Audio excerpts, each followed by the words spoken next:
नमस्कार दोस्तों, आप सभी का स्वागत है आपका अपने यूट्यूब चैनल पढ़ाई तक में। आज की इस वीडियो में सीजीपीएससी के द्वारा ले जा रहे चपरासी भर्ती परीक्षा 2022 के हिंदी की सामान्य ज्ञान को देखने वाले हैं। इसमें से भाषिक तत्व को देखेंगे, ठीक है, जिसमें से बहुत ही इम्पोर्टेंट टॉपिक को लेकर आया हूँ, शब्द विचार, ठीक है। इसी से प्रश्न पूछे ही जाते हैं एवं जो हमारे पास सिलेबस में दिया गया है उसी से हम लेकर आए हैं, ठीक है। तो अगर चैनल पर पहली बार आए तो चैनल को सब्सक्राइब कीजिए एवं वीडियो को शेयर करना ना भूलिए। तो चलिए आज की इस वीडियो को देख लेते हैं। तो आज का पहला टॉपिक है हमारे पास शब्द विचार, ठीक है। तो शब्द विचार होता क्या है, देखिए, ध्वनियों के ऐसे समूह को शब्द कहा जाता है जिसका कोई अर्थ हो, ठीक है। ध्वनियों के ऐसे समूह को शब्द कहा जाता है जिसका कोई अर्थ होता है। जैसे कि अगर हम उदाहरण के लिए देखें तो जैसे कुर्सी हो गया, नदी हो गया, पहाड़ हो गया, पेड़ हो गया, धरती हो गया, ये सभी क्या हो गया, एक शब्द है, ठीक है, जिसका पूरा पूरा अर्थ निकल रहा है। तो इसी कारण हमारे ये जो क्या हो जाएंगे, शब्द हो जाएंगे, ठीक है। अगर हम देखें तो देखिए, हिंदी भाषा के शब्दों को अनेक आधारों पर वर्गीकृत किया जा सकता है, ठीक है। हिंदी भाषा के शब्दों को अनेक आधारों पर वर्गीकृत किया जा सकता है। तो देखिए, इसको 4 आधारों पर वर्गीकृत किया गया है। पहला उत्पत्ति के आधार पर, दूसरा अर्थ के आधार पर, और तीसरा प्रयोग के आधार पर, एवं चौथा रचना के आधार पर, ठीक है। यहाँ से आपको प्रश्नों में पूछ सकता है कि हिंदी भाषा के शब्दों को कितने आधारों पर वर्गीकृत किया गया है ना।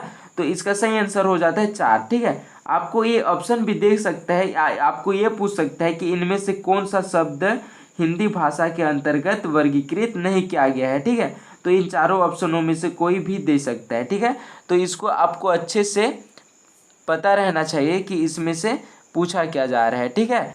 अगर हम उत्पत्ति के आधार पर देखें तो देखिए, तो पहले नंबर में आ जाता है तत्सम शब्द, ठीक है। तो तत्सम शब्द से प्रश्न यहाँ पर पूछता ही पूछता है। तो देखिए, तत्सम शब्द होता क्या है कि जो शब्द संस्कृत से ज्यों के त्यों लिए गए हैं उन्हें तत्सम शब्द कहते हैं, है ना। जो शब्द संस्कृत से ज्यों के त्यों ले लिए गए हैं उन्हें तत्सम शब्द कहते हैं। उदाहरण के लिए अगर हम देखें तो जैसे भूमि हो गया, प्रथम हो गया, राष्ट्र हो गया, पुत्र हो गया, कार्य हो गया, ठीक है।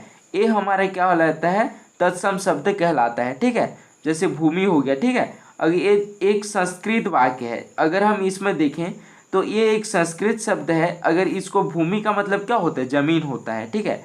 प्रथम मतलब क्या होता है, पहला होता है, ठीक है। उसी प्रकार पुत्र मतलब बेटा होता है ना। ये सभी क्या होता है, हमारा एक तत्सम शब्द होता है। दूसरे नंबर में आता है तद्भव शब्द, ठीक है। कि तद्भव शब्द होता क्या है, देखिए देखिए संस्कृत से आए जिन शब्दों को कुछ परिवर्तित करके ग्रहण किया गया उन्हें तद्भव शब्द कहते हैं, है ना। संस्कृत से आए जिन शब्दों को कुछ परिवर्तित करके ग्रहण किया गया उन्हें तद्भव शब्द कहते हैं। जैसे कि उदाहरण के लिए देखें, जैसे काम, ठीक है, माँ, सांप, दांत, ये सभी क्या आ जाते हैं, तद्भव शब्द में आते हैं, ठीक है। अगला टॉपिक है विदेशी शब्द, ठीक है। विदेशी शब्द यहाँ से भी सिलेबस में दिया गया है कि जो शब्द किसी दूसरी भाषा से स्वीकार कर लिए गए हैं उन्हें विदेशी शब्द कहते हैं। देखिए, जो शब्द किसी दूसरी भाषा से स्वीकार कर लिए गए हैं उन्हें विदेशी शब्द कहते हैं। जैसे कॉलेज हो गया, कैंची हो गया, बटन हो गया, तोप हो गया, ठीक है। ये सभी हमारे क्या हो गया, विदेशी शब्द हो गए, ठीक है। अगले नंबर में आता है देशी शब्द, ठीक है। इसको देशज शब्द भी कहा जाता है। देखिए, स्थानीय बोलियों या उपभाषाओं से आए क्षेत्रीय शब्द देशी या देशज शब्द कहे जाते हैं, है ना। तो देखिए, स्थानीय बोलियों या उपभाषाओं से आए क्षेत्रीय शब्द देशी या देशज शब्द कहे जाते हैं। जैसे खाट हो गया, पगड़ी हो गया, झाड़ हो गया, एक हमारा क्या हो गया, देशज शब्द हो गए, ठीक है। आपको ये अच्छे से याद रहना चाहिए कि देशज शब्द से विदेशी शब्द आपको ट्रांसफर करने के लिए भी पूछ सकता है, ठीक है। अगले नंबर में आता है संकर शब्द, जो कि इस सिलेबस में नहीं दिया गया है, ठीक है।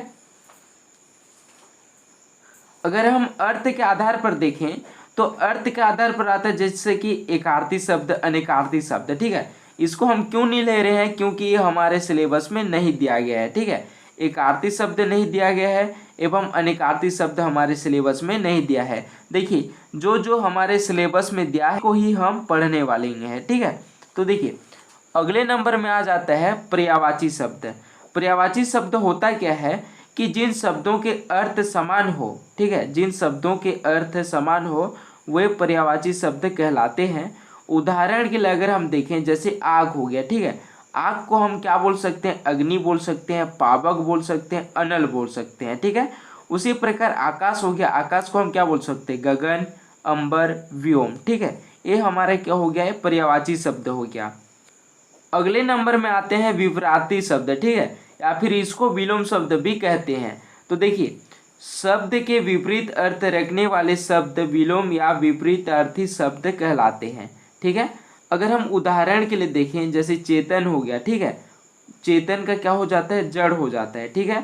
कोमल है, कोमल मतलब क्या होता है, कठोर होता है, इसका विपरीत अर्थ, ठीक है, यानी कि विलोम शब्द है ना। जैसे कि हार का क्या होता है, जीत होता है, ठीक है। इसी प्रकार लाभ का हानि, ये हमारे क्या हो जाता है, विलोम शब्द, यानी कि विपरीत अर्थ वाले जो शब्द होते हैं उसको विपरीतार्थी शब्द या फिर विलोम शब्द कहा जाता है।